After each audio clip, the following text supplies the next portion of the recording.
नमस्कार साथियों, स्वागत है आपका अपने चैनल परीक्षा पे। हम लोग आज बीपीएससी मेंस में पूछे जाने वाले निबंध के पेपर की चर्चा करेंगे और एनालिसिस करेंगे। तो मैं आज आपके लिए लेकर आया हूँ 68 बीपीएससी में पूछी गई एक निबंध के पेपर का प्रश्न, जो कि इस प्रकार है। जंगल अपने पेड़ स्वयं तैयार करता है।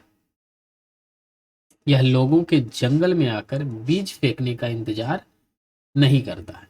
ये 68वीं बीपीएससी परीक्षा में पूछा गया सवाल है और इसका आंसर देना है। तो आपको सबसे पहले क्या करना है कि जो आपका निबंध का कंटेंट है, प्रश्न है, उसको एनालिसिस करना है कि ये किस संदर्भ में है। तो इस प्रकार का जो प्रश्न है उसको कहते हैं अमूर्त रूप का निबंध। यानी इसमें आपको स्पष्ट एक टॉपिक नहीं दिया गया है कि जिस पे लिखना है। आपके पास अथक संभावनाएं हैं, आप इसमें कुछ भी लिख सकते हैं। इस प्रकार का ये प्रश्न है। जैसे अगर आपको लिखना होता कि आप बताइए कि एआई के बढ़ते स्वरूप को, पक्ष और विपक्ष को दर्शाते हुए उसके लाभों को लिखें। तो इसमें आपके पास एक बाउंड्री है कि आपको एआई के बारे में ही लिखने हैं। लेकिन इस तरह का जो प्रश्न है वो आपके बाउंड्री से परे है। यानी इसमें आप खुले मन से जो आपको संदर्भ में इस प्रश्न का सही आंसर लगता है, सटीक लगता है, उसे आप ड्रॉ कर सकते हैं अपने निबंध के पेपर में। तो चलिए इस प्रक्रिया को शुरू कर लेते हैं और इसे पढ़ते हैं। तो शुरू करते हैं निबंध को। तो शुरू देखिए, हमारी शुरुआत किस प्रकार की है। सृष्टि गवाह है कि चाहे प्रकृति हो अथवा व्यक्ति, सभी का विकास स्वयं के प्रयास से ही हुआ है। ऐसा कि निबंध का हमारा स्वरूप था कि जंगल अपने वृक्ष स्वयं तैयार करता है। यानी कि अगर हम अपने आप पे इसको अप्लाई करें तो आप देखेंगे कि जो भी व्यक्ति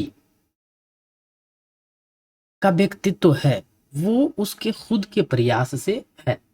यानी वो खुद प्रयास किया है उसके लिए। तो इस संदर्भ में है। तो चलिए आगे देखते हैं। तो यहाँ क्या हमने समझा कि सृष्टि गवाह है कि प्रकृति अथवा व्यक्ति, यानी प्रकृति भी और व्यक्ति भी, सभी का विकास स्वयं के प्रयास से ही हुआ। मतलब बिना स्वयं के प्रयास किए किसी भी का विकास संभव नहीं है। वो प्रकृति हो चाहे कोई मनुष्य हो, व्यक्ति हो। प्रकृति का अवलोकन करें तो हम पाते हैं कि यह प्रकृति स्वयं के प्रयासों द्वारा निर्मित और कार्यशील है। इसी प्रकार यदि हम इतिहास के पन्नों को पलटकर देखते हैं तो ऐसे कई उदाहरण मिल जाएंगे जहां किसी व्यक्ति ने बगैर किसी बाह्य मदद के मिलने की उम्मीद कर स्वयं पर भरोसा रखकर अपने लक्ष्य को प्राप्त किया और विशिष्ट पहचान बनाई।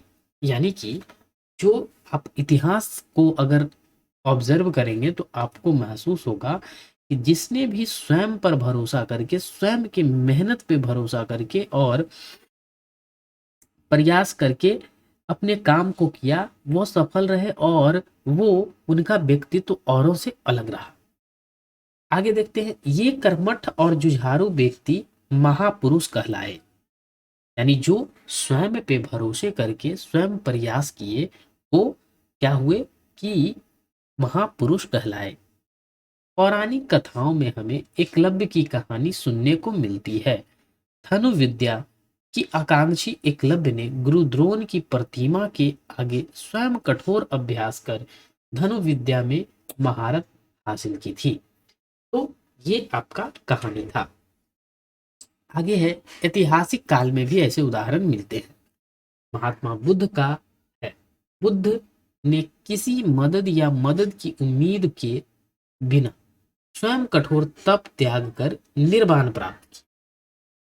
एक बार शिष्य आनंद ने बुद्ध से पूछा कि आपके बाद हमें और इस संसार को कौन सद चरित्र और साम्यक मार्ग पर चलने हेतु निर्देशित करेगा, कौन इस संसार को ज्ञान से प्रकाशित करेगा। इसका जवाब देते हुए बुद्ध ने कहा, अप दीपो भव, अर्थात किसी दूसरे से उम्मीद लगाने की बजाय अपना प्रकाश स्वयं बनो। बौद्ध धर्म के हीनयान शाखा इसी विचार का समर्थन करती है। हीनयान का मानना है कि व्यक्ति को ज्ञान की प्राप्ति के लिए स्वयं प्रयास करना होता है।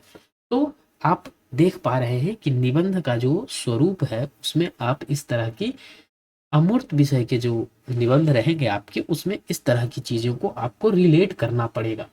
और आपके पास ये रिलेटिविटी वाली क्षमता कैसे डेवलप होगी, तो आप बहुत निबंध इस प्रकार के प्रैक्टिस करेंगे। तो चलिए हम आपके लिए प्रैक्टिस लेकर आए हैं, भर भर कर प्रैक्टिस है। तो आगे बढ़ते हैं। पश्चिमी विश्व में भी कई विचारक हुए जिन्होंने स्वयं के प्रकाश से ही ज्ञान की प्राप्ति की और यूरोप का ही नहीं संपूर्ण विश्व का मार्गदर्शन करते रहे। सर्वप्रमुख ईसा मसीह और मोहम्मद पैगंबर का नाम लिया जा सकता है, जिन्होंने स्वयं के प्रयास और बलिदान के द्वारा विश्व को नए धर्म दिए। इनके अलावा पश्चिम के सुकरात, अरस्तु और इमैनुअल कांट जैसे विचारक हुए जिन्होंने स्वयं आत्ममंथन कर समाज और राजनीति के नैतिक मानदंडों का निर्धारण किया। उनके विचारों में ने यूरोप को ही नहीं बल्कि समस्त विश्व की दिशा प्रदान की। सुकरात के इन्हीं गतिशील विचारों की वजह से ही उन्हें यूरोप के चर्च द्वारा दंडित भी किया गया था। उन्होंने अपने शिष्य प्लेटो द्वारा बनाई गई जेल से भागने की योजना की बजाय जहर के प्याले को चुना। अब देखिए यहाँ इस निर्णय, पहले पूरा मैं कर देता हूं के लिए, इस निर्णय ने उन्हें महान बना दिया। इसी संदर्भ में किसी ने कहा, उस प्याले में जहर था ही नहीं, वरना सुकरात मर गया होता। तो देखिए इनके शिष्य की योजना थी जेल से भागने की, लेकिन इन्होंने स्वयं निर्णय लिया और भागने के बजाय क्या किया कि अपने जहर के प्याले को पसंद किया, पीना स्वीकार किया।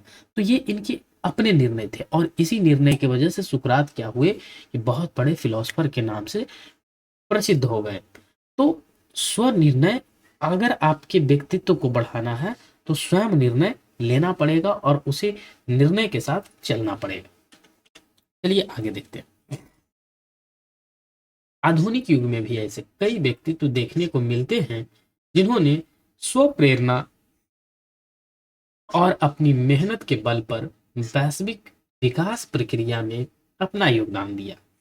विकास के पथ पर तेजी से अग्रसर करने वाली तमाम वैज्ञानिक व तकनीकी खोजें पीछे भी किसी न किसी वैज्ञानिक की अथक मेहनत और प्रयास छिपे हैं। थॉमस एल्वा एडिसन ने अपने स्वविवेक से लिए गए निर्णय द्वारा ही कई असफल प्रयासों के बाद विद्युत बल्ब का आविष्कार किया, जिसने अंधेरे विश्व को रोशनी प्रदान की। उसी प्रकार जेम्स वाट ने स्वयं प्रेरणा के बल पर ही भाप इंजन का आविष्कार किया। इन इंजनों का उपयोग कारखानों की बड़ी बड़ी मशीनों को संचालित करने के लिए किया गया। इससे औद्योगिक विकास को बढ़ावा मिला, अतः औद्योगिक क्रांति का उद्भव हुआ। यानी कि जितने भी महान कार्य हुए हैं दुनिया में, वो सभी स्वयं के प्रयासों से हुआ है और स्वयं के विचारों से हुआ है। तो इस बात को ध्यान में रखेंगे। अब देखिए निष्कर्ष के तौर पर कहा जा सकता है, अब आप जब निबंध लिखेंगे तो अगर कोई समस्या है या कुछ भी है तो उसका आप निष्कर्ष जरूर लिखेंगे, क्योंकि हमारे एपीजे अब्दुल कलाम ने कहा था कि अगर आप किसी समस्या पे प्रकाश डाल रहे हैं तो आप उसके समाधान को जरूर बताएं जो आपको उचित लगता है। तो चलिए आगे देखते हैं। तो निष्कर्ष के तौर पे कहा जा सकता है कि किसी व्यक्ति, समाज तथा राष्ट्र को अपने विकास के लिए स्वयं प्रयास करना होता है। हाँ, इतना जरूर हो सकता है कि ये स्वयं के प्रयास किसी व्यक्ति, समाज अथवा देश से प्रेरित हों। भारत में हरित क्रांति के जनक एम.एस. स्वामीनाथन स्वयं अमेरिकी कृषि वैज्ञानिक नॉर्मन बोरलॉग से प्रेरित थे। उसी प्रकार भारत को मंगलयान और स्वदेशी नव परिवहन प्रणाली नाविक की प्रेरणा भी पश्चिमी विश्व से मिली। आज जब संपूर्ण विश्व एक दूसरे से अंतर संबंधित है, तो ऐसे में एक दूसरे के विचारों और तकनीकी से प्रभावित हुए बिना रहना लगभग असंभव है। हालांकि विश्व एक दूसरे से अंतर संबंधित अवश्य है, किंतु फिर भी विकास निर्माण की प्रक्रिया दूसरे के प्रभावों का आधार नहीं हो सकती। इस संदर्भ में किसी कवि, पेंटर अथवा रचनाकार का उदाहरण ले सकते हैं, जो कि किसी भी कविता, पेंटिंग अथवा कृति का निर्माण किसी बाह्य उद्दीपन से प्रभावित हुए बगैर स्वप्रेरण से करता है और इस प्रक्रिया में उसका 100% प्रयास सफल होने को लेकर रहता है। अंततः किसी भी चीज की शुरुआत हमेशा स्व से होता है, दूसरों की मदद की आशा अथवा प्रयास से नहीं।